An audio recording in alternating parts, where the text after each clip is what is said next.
Before I start this section, I want to again thank Professor Bruce for this opportunity to interact with his students and some early career researcher within his sphere of influence. Prof. Bruce,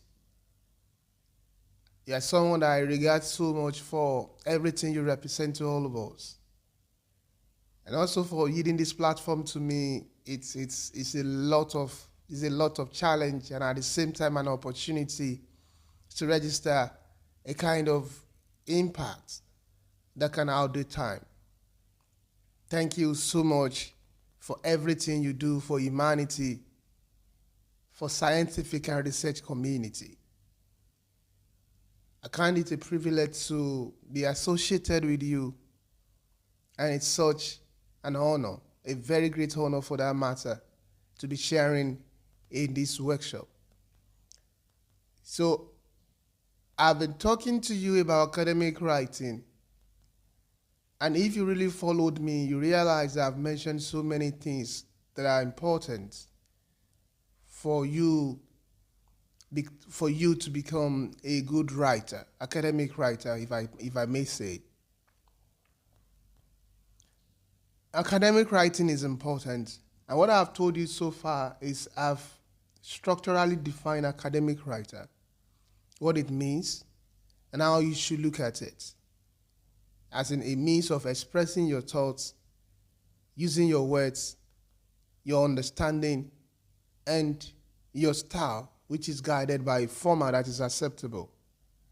I told you how you could use it to communicate an impression, justify a rationale, how you can leverage it to project an idea or establish an ideal, how you can clarify a concept, maintain a balance, and most importantly, report progress as a means of academic writing. I mentioned to you again a few challenges that people usually express when it comes to writing. They could be discouraged. Some of them says they are not good at writing, they are not ready, they are not good enough, they are not smart. A few feel that it is difficult, it wastes time. Some couldn't trust themselves, and they feel that no one will read it. Some felt that because they are not organized, it might be difficult for them to write. And I justify why I think it is possible for you to be a good writer. That you don't have to write yourself off. That what you need to do is understand your weaknesses and take caution from the point of strength. I mentioned to you why academic writing is important. You need it to track and monitor your progress. You might need it as a means for negotiation with your collaborators. You might not be able to have access to major opportunities in research and academics without writing. And I categorize this academic writing into reports, into theses, dissertations, into publications, which are major to progress as a researcher for research. I gave you a few guides for academic writing that it has to make sense. It has to make sense. And when it makes sense, it will be meaningful. When it's meaningful, we'll understand it. The moment we have that understanding, it means you have passed the core message to your audience and you have communicated. And to do this, you have to be descriptive. People need to know what you are talking about. You have to be analytical. You have to be persuasive. You must be able to convince people that you know what you are talking about. And you have to be critical. You have to maintain a kind of balance that will make people to value the addition of your expertise to scientific community. And I guided you that you need clarity. It has to be clear. You have to build a story or tell a story. You have to have a balance of story. you have to be careful that you don't write standalone paragraphs. You can't copy and paste. You can borrow ideas, but you can't steal people's ideas. You need to know that assumption is a sin. You must be creative and be original. I go ahead to talk to you about the fact that academic writing is not poetry. It's better you focus on relevance and you can't play around with words. I gave you a few technical advice about things you have to take note of and be careful of usage when you are writing. Words that are redundant and are not necessary. You write short sentences and words. Get rid of unnecessary particles when you project your idea.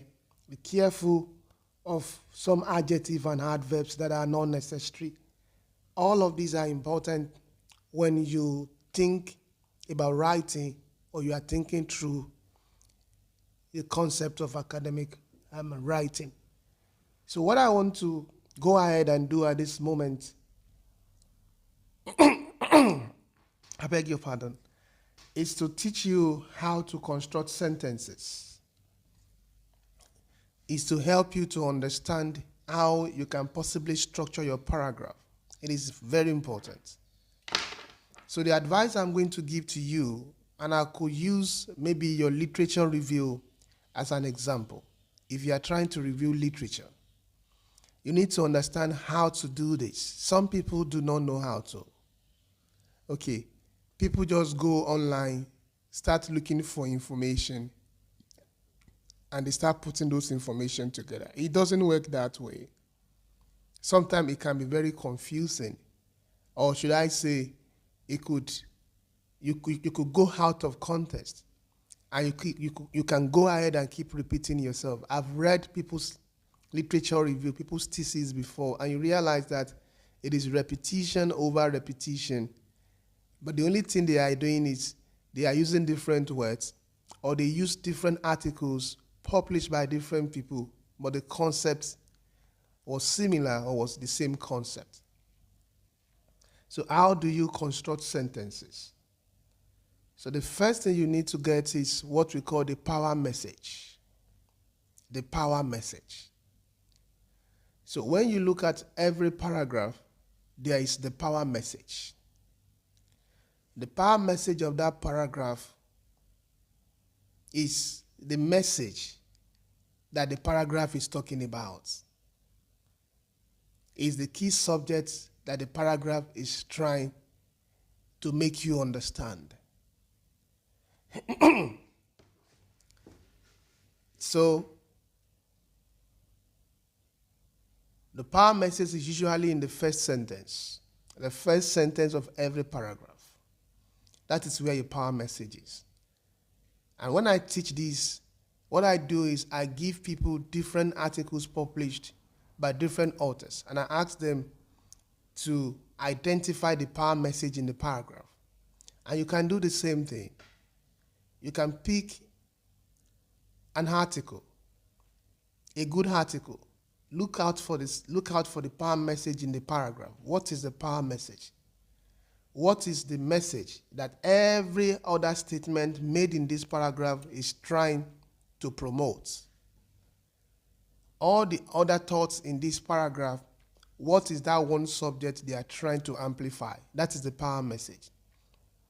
So the moment you understand and identify the power message, it's easier for you to create necessary and relevant supporters. So all the statements you find in the paragraph are supporters. They are trying to support the power message. They are trying to justify the power message. They are trying to clarify the concept of the power message. They are trying to make it clearer. They are trying to help you understand why the power message is important in that context. Okay. So the moment you identify the power message, it's easier. So how do you personally construct your sentence and your paragraph? The first thing you have to do is you have to decide the power message for your paragraph. the power message for your paragraph. Now, how do you do this is, if, for example, for your literature review, let's assume you intend to write 10 pages of literature review. 10 pages of literature review. So a page is going to be a strong power message leading to sub-power messages. What it means is that a page is addressing something very important to your study.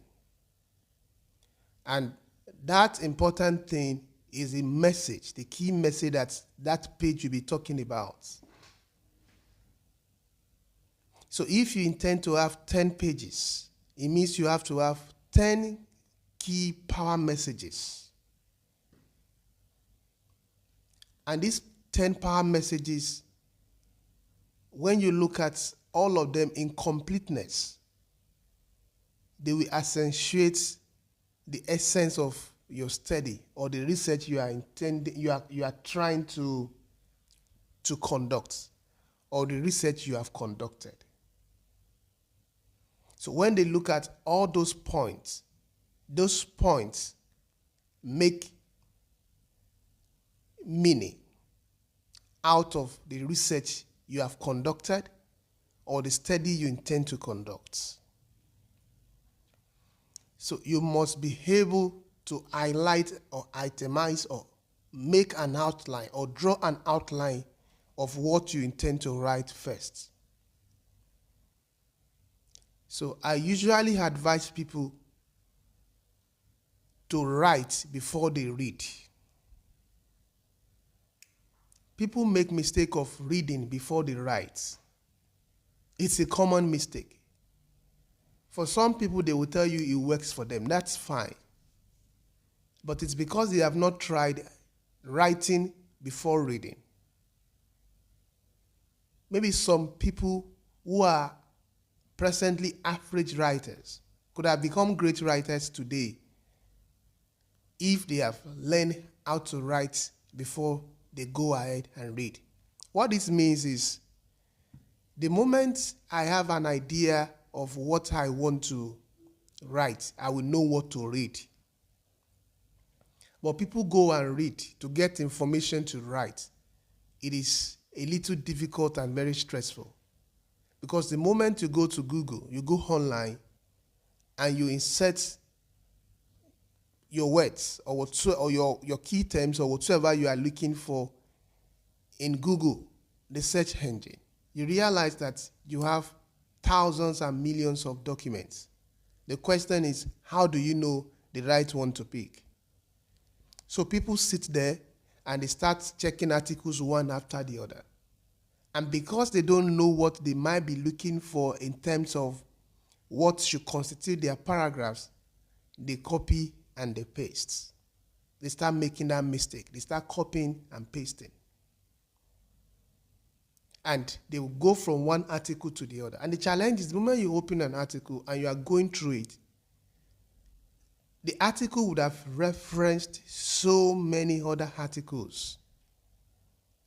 And you want to go ahead and start checking that article. Before you know, you have wasted 2 hours looking for information that will be difficult for you to find.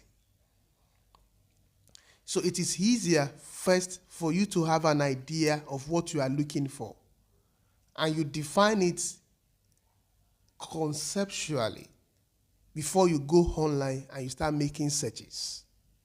So it's easier for you to get good information because you have an idea of what should go into your paragraph. So when you list out these power messages for 10 pages, you have to decide now, how many paragraphs do you intend to write per page? Do you want to write 2 paragraphs? Do you want to write 3 paragraphs? So maybe technically an average of 2 paragraphs might be the best. Might be the best.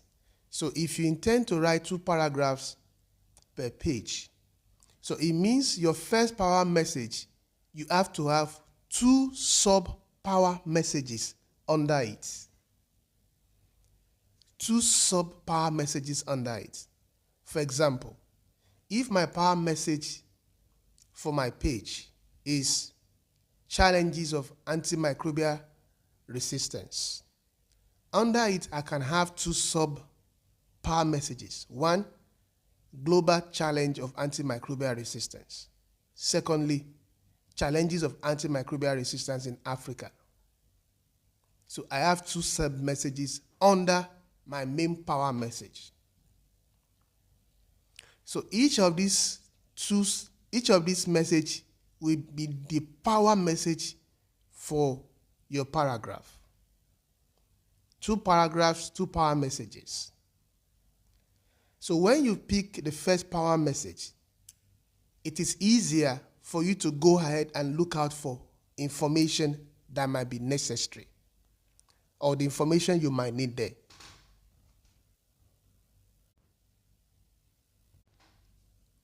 After you decide on your power message,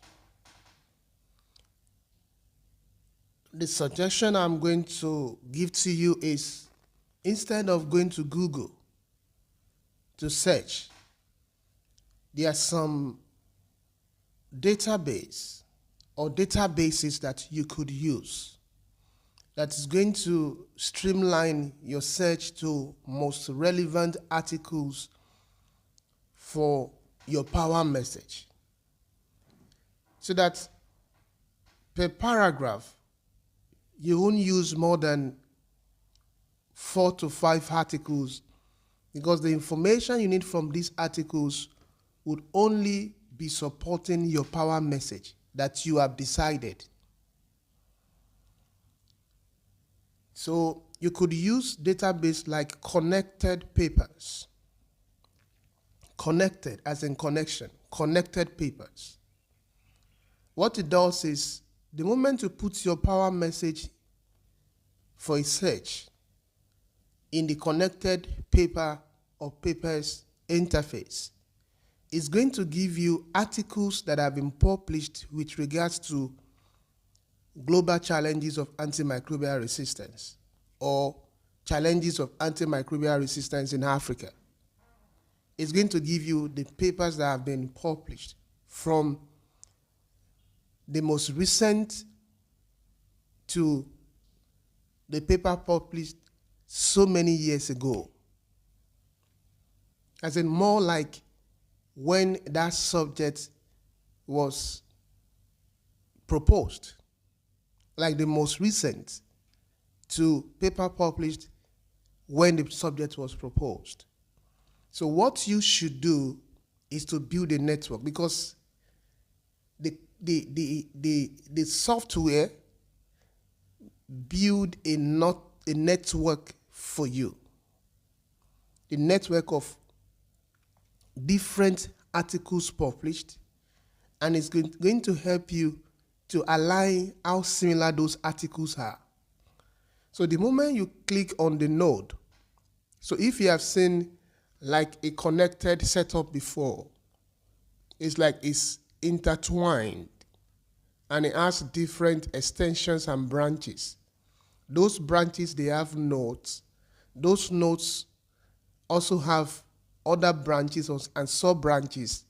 And the moment you click on a node, it gives you a paper.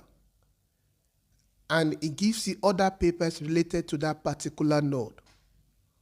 So easily you can pick papers that will help you to build the paragraph that talks about global challenges of antimicrobial resistance. And I need to mention to you that the papers that you have in Connected Papers interface are papers that are in NCBI database, in Google Scholar, and a few other recognized sites for highly impactful journals. So what it means is you are having access to relevant literatures. So you are accessing literature that are relevant for your study and the building and development of your paragraphs.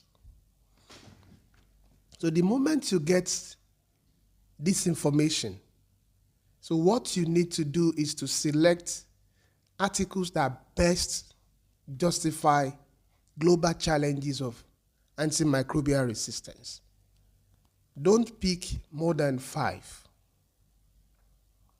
Don't pick more than 5. So, like you rank it, you have 5 that are very important. These papers will give you the information you need for your paragraph. Then easily you can build your paragraph. So what it does again for you is it helps you to know the references to use in that paragraph. So for this section, I won't talk about referencing. And I'm not sure I'll talk about it because I am almost done with the concept I want to share for this part. Maybe some other times in the future, when Emory will feel that they should organize this program like Bruce did, and I'll be happy to be a part of it. So it gives you an idea of the references to use. You can build your references alongside your paragraphs because people have issues also with referencing. And if I may tell you straight, referencing or references are very important to your study. And the referencing section is one of the most important and at the same time most difficult part of academic writing. People have good information, but they could not get or they can't get people that cited those information, or they have good ideas, but they cannot get any reference to justify or complement the authenticity of that particular statement or idea. So it's good for you to understand the usage of the connected paper. So the moment you pick about 5 papers, so those papers will help you deal with that part. Then you do the same thing for the next paragraph. Then you go ahead and do the same thing for the third paragraph. Before you know, you have built your literature review section. So I usually advise people to have this outline before they start writing. So when you have this specific outline, when you want to write, you know the papers you are going to look out for, and you know where the information can be found, because you can also program the connected paper to help you highlight information that are similar across the 5 papers so that you can compare notes and be sure to use the best one appropriate for your paragraph and your study. Okay. So if you now want to search for more information, that is fine. You know what you are looking for and you know where you are going online. Even if now you want to use Google, probably you want to now go ahead and look for other information. That is fine. So you are doing a smart search, not just an open search that you don't know what you are looking for, how you are going to get it, and the kind of paper that will be most relevant to your paragraph. So that's how to build your paragraph. That's how to have an outline, how to map literature so that you have necessary and relevant information for your study. There are other databases or databases that work like connected papers. You can also use RDiscovery. Some people use Open Knowledge Map.